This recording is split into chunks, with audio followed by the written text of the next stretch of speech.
एक नगर में एक महान बौद्ध भिक्षु रहा करते थे। वो बहुत ज्ञानी और बहुत शांत स्वभाव के थे और उनकी यह बात भी उनकी विशेषता भी थी। एक बार की बात है, बौद्ध भिक्षु नगर वासियों को उपदेश दे रहे थे। बौद्ध भिक्षु कह रहे थे कि शब्दों में जीवन बदलने की शक्ति होती है। अपने शब्दों से जीवन बदलिए। हम जो भी शब्द अपने लिए या दूसरों के लिए कहते हैं या जो भी बातें करते हैं, उसमें हमें ध्यान देना चाहिए। इतना कहकर बौद्ध भिक्षु ने अपना उपदेश समाप्त किया और वहां से चले गए। एक दिन वह बौद्ध भिक्षु एक मार्ग से होकर गुजर रहे थे। उसी मार्ग से होकर एक युवक गुजर रहा था। उस युवक ने उन बौद्ध भिक्षु को देखा तो वह जोर जोर से हंसने लगा और कहने लगा, अरे साधु महाराज, आप तो ढोंगी है। आपके उपदेशों में यह कहने से कि शब्दों में बड़ी ताकत है, आपकी बात सत्य नहीं हो जाएगी। ये सब सिर्फ बातें हैं। भला ऐसे कैसे हो सकता है कि शब्दों से हमारा जीवन बदल सकता है? उस युवक की सारी बातें उस भिक्षु ने ध्यानपूर्वक सुनी और उसके बाद वह मुस्कुराते हुए उस युवक से कहते हैं, बेटा, नाद से ही तो ये दुनिया प्रकट हुई है और अच्छे शब्दों के पीछे भी नाद होता है जो पूरा जीवन बदल देता है। वह बौद्ध भिक्षु उस युवक से कहते हैं, देखो, मैं तुम्हें अपने अनुभव से बता रहा हूं, लेकिन फिर भी तुम्हें यकीन न हो तो तुम इसे खुद आजमा कर देख सकते हो। उस बौद्ध भिक्षु की बात सुनकर युवक थोड़ा सा गंभीर हो गया। उसने काफी देर विचार किया। उसके बाद उस बौद्ध भिक्षु से कहता है, हे गुरुवर, अगर ऐसी बात है तो मेरे साथ चलिए। मेरा छोटा भाई है, उसे न जाने क्या हुआ है, वह कुछ नहीं करता। 3 वर्षों से ऐसे ही लेटा हुआ है, जिसकी उम्र 25 वर्ष है। वह दिन भर कुछ न कुछ सोचता रहता है। उसकी हालत देखकर घर में सब परेशान हैं। माता पिता भी बहुत चिंतित रहते हैं। हम सब ने कई तरीके अपनाए, कई योजनाएं अपनाई, लेकिन कोई काम नहीं आ रहा। वह हमसे कुछ नहीं कहता। परिवार का हर एक सदस्य पूरी तरह से थक चुका है, हार चुका है। आखिर वह क्या करना चाहता है? किसी को कुछ नहीं पता। भला हमारे शब्दों से उसका जीवन क्यों नहीं बदला? और जैसा आप कह रहे हैं कि शब्द सचमुच में जीवन बदल सकते हैं, तो क्या आप मेरी मदद करेंगे? इस पर बौद्ध भिक्षु मुस्कुराते हुए उस युवक के साथ चल पड़ते हैं। वो युवक उन बौद्ध भिक्षु को एक खेत में ले जाता है और अपने भाई की तरफ इशारा करके कहता है, हे गुरुवर, यही मेरा भाई है जो पूरे गांव में आलस और मक्कारी के लिए मशहूर है। आप कहते हैं कि शब्दों में वह शक्ति है जो हमारा जीवन बदल सकते हैं, तो क्या आपके शब्द इसका जीवन बदल सकते हैं? अगर यह सत्य है तो आप इसका जीवन बदल कर दिखाएं। बौद्ध भिक्षु ने उस युवक के भाई को ध्यानपूर्वक देखा। वह एक पेड़ की छांव में आराम से सो रहा था। जब बौद्ध भिक्षु उस युवक के भाई के पास पहुंचे और आराम से उसके सिर पर हाथ फिराते हुए कहते हैं, उठो बेटा, बहुत देर हो चुकी है।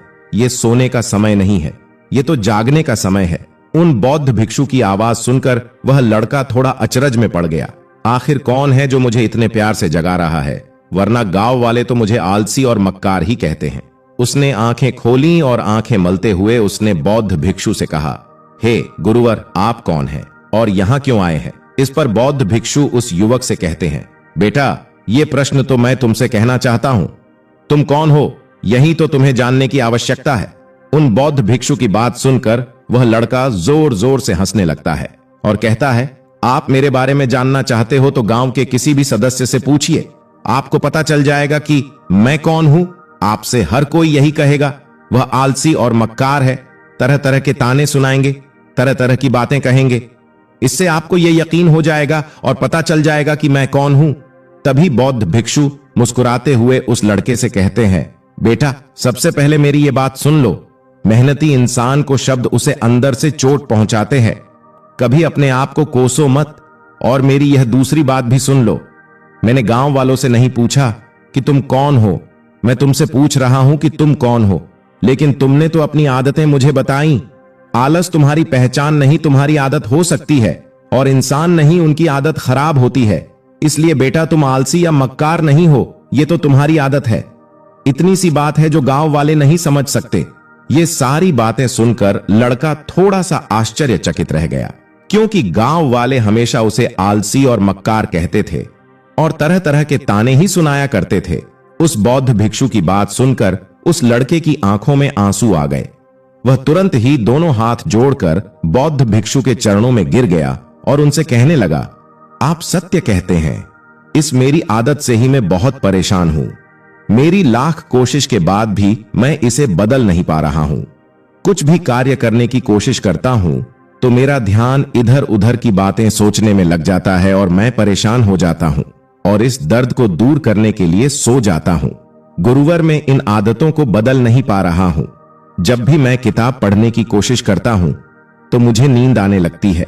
मन में एक अजीब सा दर्द होने लगता है। ऐसा लगता है कि मेरा जीवन यूं ही व्यर्थ जा रहा है। और जब मैं इस दर्द को बर्दाश्त नहीं कर पाता तो मैं सो जाता हूं, ताकि जब मैं उठूं तो दर्द महसूस न हो। और अब यह भी हो चुका है कि मैं इन आदतों से नहीं निकल सकता। ये आदतें मुझे नहीं छोड़ने वाली। इस पर बौद्ध भिक्षु उस लड़के से कहते हैं, बेटा, यदि तुम इस आलस की आदत को छोड़ना चाहते हो तो मैं तुम्हें एक सही उपाय बता सकता हूं, लेकिन उसके लिए कल सवेरे तुम मुझसे मिलना, तभी मैं तुम्हें वह तरीका बताऊंगा। इतना कहकर बौद्ध भिक्षु वहां से चले गए। बौद्ध भिक्षु की सारी बातें उस लड़के के कानों में गूंज रही थीं। वह समझ नहीं पा रहा था कि बौद्ध भिक्षु ऐसा क्या उपाय बताएंगे जिससे उसके जीवन से आलस्य हमेशा हमेशा के लिए खत्म हो जाएगा। देखते ही देखते रात हो गई।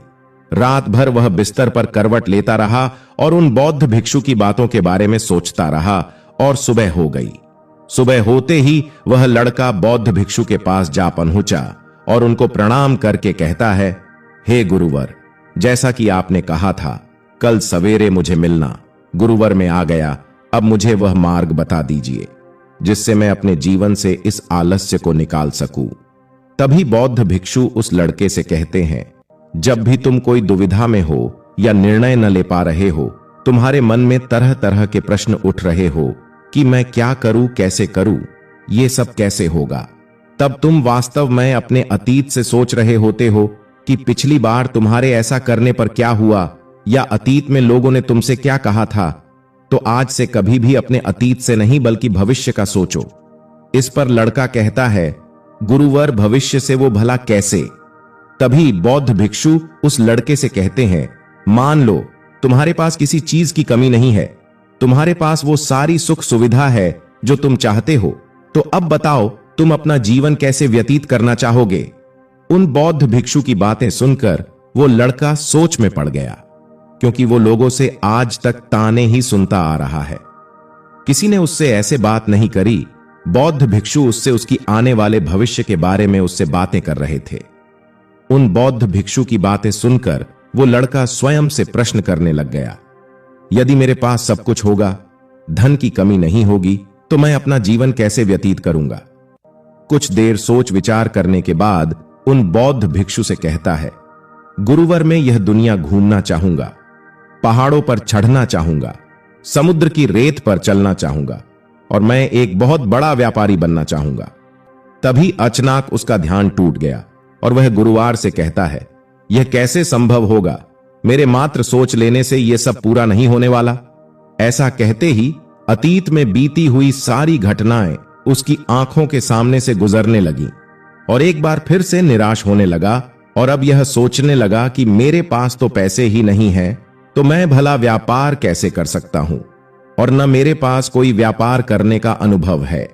इस पर बौद्ध भिक्षु उस लड़के से कहते हैं, हर रात अपना लक्ष्य कागज पर लिखो और उसे अगली सुबह पूरा करने की पूरी कोशिश करो। जो भी कार्य तुमने लिखा हो उसे उसी दिन पूरा करने की हर मुमकिन कोशिश करो। इस पर लड़का कहता है, ठीक है, आप सही कह रहे हैं, लेकिन जब मैं सोचने लगता हूं तो बहुत बेचैन हो जाता हूं। तरह तरह के विचार मन में उठने लगते हैं और विचारों को शांत करने के लिए मैं सो जाता हूं ताकि वो विचार मुझे परेशान न करे। इस समस्या का समाधान करते हुए वो बौद्ध भिक्षु उस लड़के से कहते हैं, बेटा, अंतर्मन की चाल को पकड़ो और शब्दों की मदद से नया भविष्य बनाओ। इस पर वह लड़का कहता है, यह कैसे संभव होगा? फिर गुरुवर मुस्कुराते हुए कहते हैं, कैसे होगा जो यह सवाल है? यह सवाल नहीं, एक डर है जो तुम्हें अगला कदम लेने से रोक रहा है। तुमने देखा होगा, जैसे ही हम अपने अंतर्मन को दोष देते हैं, बुरे शब्द कहते हैं, तो वह अंतर्मन मैं जाकर बैठ जाता है जैसा हम पूरी भावना के साथ सोचते हैं वैसा ही हम बनते चले जाते हैं। तो तुम अपने मन को नए संदेश दो कि मैं अपने कमजोरी को दूर करता हूं, चिंता को ध्यान में बदलता हूं, मैं उत्साह और ऊर्जा से भरा हुआ हूं, लगातार अपने लक्ष्य को पूरा कर रहा हूं। तो तुम दृढ़ निश्चय से किसी कार्य को करोगे तो वह अवश्य पूरा होगा। इतना कहकर बौद्ध भिक्षु ने कहा, अभी तो इस गांव से जा रहा हूं, बाद में आके तुमसे मिलता हूं। ऐसा कहकर वह वहां से चला जाता है। इस पर वह लड़का कहता है कि आप सही कह रहे हैं गुरुवर, अब मैं अपने सारे काम दृढ़ निश्चय से पूरा करने की कोशिश करूंगा। ऐसा कहकर वह लड़का वहां से चला गया और उसके बाद वह बाजार जाकर लोगों को ध्यान से देखने लगता है। सभी लोग क्या काम कर रहे हैं, कौन सा सामान लोग ज्यादा खरीद रहे हैं। वह लड़का रोज बाजार आता और लोगों को ध्यान से देखने लगता, व्यापार के सभी क्रियाकलाप को समझने की कोशिश करता और फिर वो एक दिन बड़े व्यापारी के यहां काम करने लगता है और धीरे धीरे मसाले के व्यापार की पूरी जानकारी लेने के बाद वह लड़का एक बहुत बड़ा व्यापारी बन जाता है। दोस्तों, ठीक इसी प्रकार सही शब्दों का प्रयोग करके दृढ़ निश्चय से हम अपने जीवन में परिवर्तन ला सकते हैं और अपने लक्ष्यों को प्राप्त कर सकते हैं। धन्यवाद।